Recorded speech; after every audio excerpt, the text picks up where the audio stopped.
ప్రత్యేక శాసనసభ సమావేశాలను మా కౌన్సిల్ని సుఖేందర్ రెడ్డి గారు స్పీకర్ గారి అనుమతి తీసుకొని సమావేశాన్ని ఏర్పాటు చేస్తాం. 10 సంవత్సరాల బీఆర్ఎస్ పాలన, 12 సంవత్సరాల బీజేపీ పాలన, 2.5 సంవత్సరాల మా పాలన, మీ 2014-2018 ఎన్నికల మేనిఫెస్టో, బీజేపీ 14-19-24 ఎన్నికల మేనిఫెస్టో మీద ప్రత్యేక సమావేశాలలో చర్చ చేద్దాం. మీరు సిద్ధంగా ఉన్నారా? మీరు లెటరు రాయండి స్పీకర్ గారికి, కౌన్సిల్ చైర్మన్ గారికి. ప్రభుత్వం తరఫున నేను విజ్ఞప్తి చేసి మీరు అడిగినన్ని రోజులు సభ సమావేశాలను నిర్వహిస్తా. అక్కడే తేల్చుదాం ఎవరు ఏం చేసిండ్రో తెలంగాణ కోసం. తెలంగాణ రాష్ట్ర ఏర్పాటు నుంచి తెలంగాణ రాష్ట్ర కోసం చేసుకున్న ఆత్మ బలిదానాల వరకు ఏ విషయమైనా ప్రత్యేకంగా చర్చ చేద్దామని నేను ఈ సందర్భంగా సవాలు విసురుతున్నా. ఇవాళ 10 ఏళ్లలో మీరు, నేను మా అక్కలు, మా ఆడబిడ్డలు ఈడు ఉన్నారు, పాలపిట్టలు ఎక్కువ ఉన్నారు. మా అక్కలందరూ ఈడ కళ్ళకు కనిపిస్తారు మంచిగా. వస్తుంటే ఆడ కూడా వేలాది మంది మా ఆడబిడ్డలు పాలపిట్ట చీర కట్టుకొని వస్తే పండుగ పూట నేను పెట్టిన చీర సారెలాక భావించి మా అక్కలందరూ మా సోదరుడు వస్తున్నాడు, కలవాలే, చూడాలే, మా సోదరుడికి అండగా నిలబడాలి అని మా అక్కలు ఈడు వచ్చిండ్రు. ఇవాళ మా అక్కల సాక్షిగా నేను అడగదలుచుకున్నా, 5 సంవత్సరాలు నీ మంత్రివర్గంలో ఒక ఆడబిడ్డకు కూడా మంత్రి ఇవ్వలేదు కదా, మా అక్కలు మర్చిపోయినరా అని అనుకుంటున్నారా? ఆనాడు పేదవాడి గుర్తింపే రేషన్ కార్డు.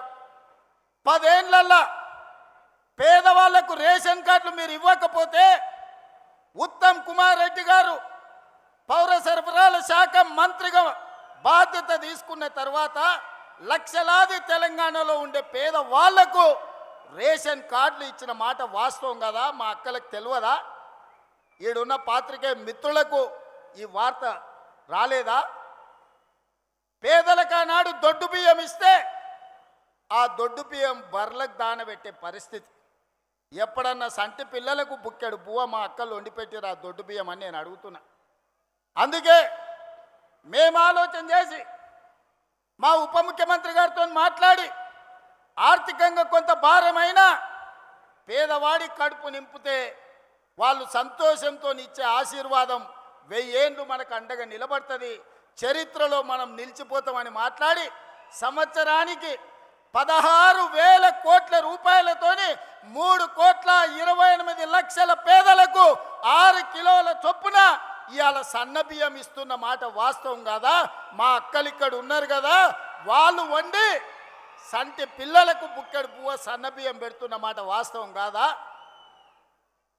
ఇవాళ ఫామ్ హౌస్లో వండుకున్న కేసీఆర్ ఏ సన్న బియ్యం తింటుండో, జన్వాడలో ఉన్న ఆయన కొడుకు ఏ సన్న బియ్యం తింటుండో, మా తండాలలో గూడాలలో ఉన్న మా దళితులు, మా ఆదివాసీలు, మా లంబాడి సోదరులు ఆ సన్న బియ్యంతో ఇవాళ బుక్కెడు బువ్వ తింటురు కదా. ఒకవేళ ఏదైనా వాళ్ళ తండ్రి కొడుకులకు అనుమానం ఉంటే మా శంకర్ నాయక్ ఈయనే ఉన్నాడు చెప్తా, ఓ తండాల పోయి ఏదైనా గుడిసెల వాళ్ళ మా లంబాడి సోదరుల దగ్గర బువ్వ తిని వస్తే తెలుస్తుంది సన్న బియ్యం. ఇదేనా? రేషన్ కార్డే కాదు, సన్న బియ్యమే కాదు, పేదవాడి ఆత్మ గౌరవమే ఇందిరమ్మ ఇల్లు. ఈనాడు 4.5 లక్షల ఇందిరమ్మ ఇల్లు పేదవాళ్ళకిచ్చి ప్రతి నియోజకవర్గంలో 3,500 ఇల్లు వచ్చిన వాడికి 5 లక్షల రూపాయలు ఉచితంగా ఇస్తే ఈనాడు పేదలు ఇల్లు కట్టుకుంటుంటే మీ కళ్ళు గుట్టి ఈరోజు మీ కడుపంతా మసిమసి అవుతుంది. మీరు 1000 ఎకరాలలో గజ్వేల్లో ఫామ్ హౌస్ కట్టుకోవచ్చు, 100 ఎకరాలలో కొడుకు జన్వాడలో ఫామ్ హౌస్ కట్టుకోవచ్చు, అల్లుడు మొయినాబాద్లో 50 ఎకరాలలో ఫామ్ హౌస్ కట్టుకోవచ్చు, శంకర్పల్లిలో బిడ్డ 25 ఎకరాలలో ఫామ్ హౌస్ కట్టుకోవచ్చు. మీరు మాత్రం ఎకరాల కొద్దీ 100 కోట్లు పెట్టి ఫామ్ హౌజులు కట్టుకోవచ్చు. ఈ పేదోడికి 5 లక్షల రూపాయలు ఇందిరమ్మ ఇల్లు ఇస్తే మీ కడుపు మంట ఏందని నేను అడుగుతున్నా. నిజంగానే మీరు ఆనాడు ధనిక రాష్ట్రం ఉన్నప్పుడు పేదోళ్ళకి ఇల్లు ఇచ్చుంటే సంవత్సరానికి 2 లక్షల ఇల్లు కట్టినా 10 ఏళ్లలో 20 లక్షల పేదోళ్ళు ఇంటి వాళ్ళు అయ్యేటోళ్ళు ఆత్మగౌరవంతో బతికేటోళ్ళు ఒక్క రోజైనా పేదోడికి ఇల్లు ఇవ్వాలన్న సోయి మీకున్నదా?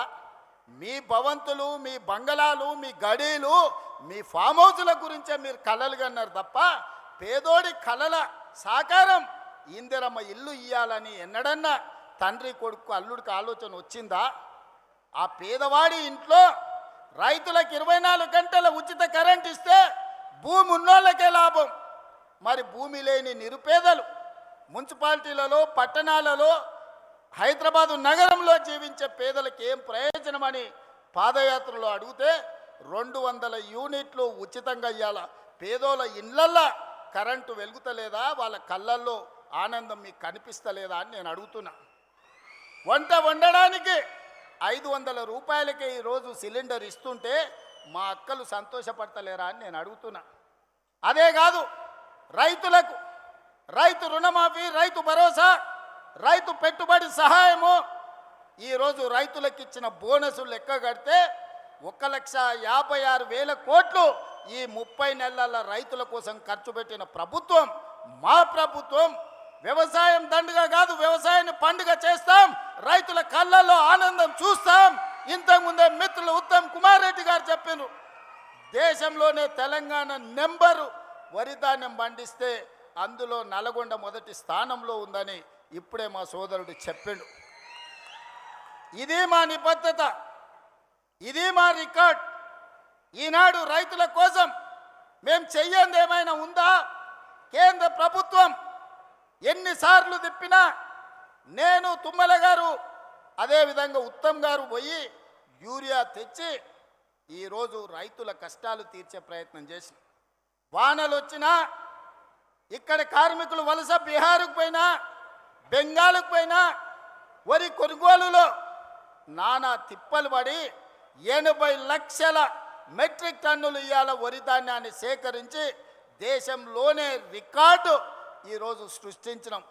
కాళేశ్వరం నుంచి చుక్క నీరు రాకపోయినా ఒక్క సంవత్సరంలో 2,88,000 మెట్రిక్ టన్నుల వరి ధాన్యాన్ని ఉత్పత్తి చేసి దేశంలోనే నెంబర్ 1గా తెలంగాణ రాష్ట్రాన్ని ఇవాళ మేము నిలబెట్టినాం కదా.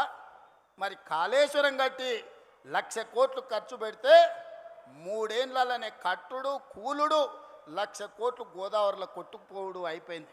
అది ఇవాళ కాళేశ్వరం కాదు, కూలేశ్వరం అయిపోయింది. ఆ ఎల్ల గొప్పలు చెప్పుకున్నారు. హరీష్ రావు కాదు ఆయన పేరు, కాళేశ్వరరావు అని ఆనాటి గవర్నరు మోసం చేసి ఆయన కళ్ళ గంతలు కట్టి హరీష్ రావు మరి కాళేశ్వరరావు అని పిలిపించుకున్నాడు. మళ్ళీ కూలిపోతే అటు దిక్కు మళ్ళీ చూస్తలేరు. అందుకే మిత్రులారా, ఇవాళ ఇదే కాదు, విద్యాశాఖ గవర్నమెంట్ బడికి, గవర్నమెంట్ దవాఖానకు పోవాలంటే ఆనాడు పేదలు భయపడేటోళ్ళు, పిల్లలకు చదువు రాదని, పేదోళ్ళ ప్రాణం సర్కారు దవాఖానకు పోతే నిలబడదని. ఇవాళ అదే పాఠశాలల్లో నర్సరీ, ఎల్కేజీ, యూకేజీ నుంచి 12th క్లాస్ వరకు పాఠశాలల పునరుద్ధరణే కాదు, బ్రేక్ఫాస్ట్, లంచ్, ఈవినింగ్ స్నాక్స్ వరకు పేదవాడి కడుపు నింపాలి, వాళ్ళ కళ్ళల్లో ఆనందం చూడాలి, వాళ్ళు చదువుకొని అంబేద్కర్లా ఈ రాష్ట్రాన్ని, దేశాన్ని ఏలాలి. తెలంగాణ గురుకులాల నుంచి 100లాది మంది అంబేద్కర్లను సృష్టించాలి అని ఈనాడు ముక్కవోని ధైర్యంతో మా ప్రభుత్వం చేస్తున్న ప్రయత్నం వాళ్ళకి కనిపిస్తలేదా? వాళ్ళంటే దొరలు, గడీలు ఉన్నాయి, వాళ్ళ దగ్గర దోసుకున్న 1000 కోట్లు ఉన్నాయి. వాళ్ళ పిల్లలు అమెరికాకో లండన్కో పోయి చదువుకుంటారు.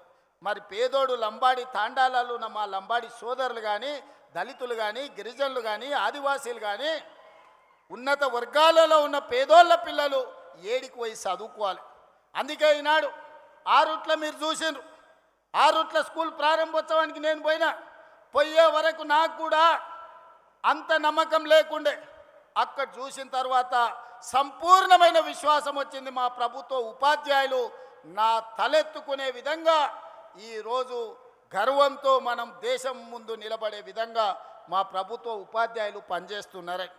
అందుకే ఈనాడు విద్య విషయంలో కావచ్చు, వైద్య విషయంలో కావచ్చు, సంక్షేమ విషయంలో కావచ్చు, అభివృద్ధి విషయంలో కావచ్చు, 40 ఏళ్ల నుంచి రావణ కాష్టంలా వెలుగుతున్న ఎస్సీ ఉపకులాల వర్గీకరణను శాశ్వతంగా పరిష్కరించింది మేము కాదా? 100 ఏళ్ల నుంచి కులగణ జనగణనలో కులగణన చెయ్యాలి, గొర్రెలకు బర్రెలకు లెక్క ఉంది కానీ మా బలహీన వర్గాల లెక్క లేదని మా కైలాస్ నేత లాంటి సోదరులు అడుగుతుంటే ఈరోజు జనగణనలో కులగణన చేసి దేశానికే ఆదర్శంగా నిలబడ్డాం కదా. కేంద్ర ప్రభుత్వం మీద కూడా ఇవాళ ఒత్తిడి తీసుకొచ్చినాం కదా. ఇవన్నీ మేము సాధించిన విజయాలు కాదా? 2.5 సంవత్సరాలలో 30 నెలల్లో 70,000 ప్రభుత్వ ఉద్యోగాలు ఇచ్చిన ఏ ప్రభుత్వం ఉన్నా ఈ దేశంలో నేను సూటిగా సవాలు విసురుతున్నా. శాఖల వారీగా లెక్కలు చెప్తా, అసెంబ్లీకి రాండి. 30 నెలల్లో 70,000 ప్రభుత్వ ఉద్యోగాలు ఇచ్చి నిరుద్యోగుల ఆత్మగౌరవాన్ని నిలబెట్టిన ప్రభుత్వం మాది కాదా? ఇవాళ అందుకోసం ఈ ప్రభుత్వం పోవాలనా? ప్రజాపాలన పోవాలనంట, పాపాల భైరవుడు రావాలనంట. ప్రజాపాలన ఎందుకు పోవాలి? రేషన్ కార్డులు ఇచ్చినందుకు పోవాలనా? సన్నబియ్యం ఇచ్చినందుకు పోవాలనా? ఇందిరమ్మ ఇల్లు ఇచ్చినందుకు పోవాలనా? ఉచిత కరెంట్ ఇచ్చినందుకు పోవాలనా? లేకపోతే మీ ఫీజు రియంబర్స్మెంట్ చేసినందుకు పోవాలనా? 21,000 కోట్ల రూపాయల రైతు రుణమాఫీ చేసినందుకు పోవాలనా? ఎకరాకు 6,000 లెక్కన 27,000 కోట్లు ఇప్పటికీ రైతు భరోసాలు ఇచ్చినందుకు ప్రజాపాలన పోవాలనా? నర్సరీ నుంచి 12వ తరగతి వరకు నాస్టతో పాటు లంచ్ పెట్టి పిల్లల చదువులను బాగు చేసినందుకు పోవాలనా? స్కిల్ యూనివర్సిటీ తెచ్చినందుకు పోవాలనా? ఏటీసీలు అడ్వాన్స్ టెక్నాలజీ సెంటర్లు తెచ్చినందుకు ప్రజాపాలన పోవాలనా? పాలిటెక్నిక్లను పునరుద్ధరించినందుకు ప్రజాపాలన పోవాలనా? దేనికోసం ప్రజాపాలన పోవాలని నేను అడుగుతున్నా. నువ్వు వదిలేసిన ఎస్ఎల్బిసి ఈ నల్గొండ జిల్లా ఫ్లోరైడ్ బాధితులు కాళ్ళొంకర, చేతులొంకర, నడువంకర దశాబ్దాల కొద్దీ ఫ్లోరైడ్ పీడిస్తుంటే ఆనాడు కోమటిరెడ్డి వెంకన్న జానారెడ్డి గారు ఎస్ఎల్బిసి రాజశేఖర రెడ్డి గారిని ఒప్పించి పనులు ప్రారంభిస్తే 34 కిలోమీటర్లు పూర్తి చేసి 10 కిలోమీటర్లు నీకు అప్పచెప్తే 10 ఏళ్ళు పడవ పెట్టిన దుర్మార్గుడా.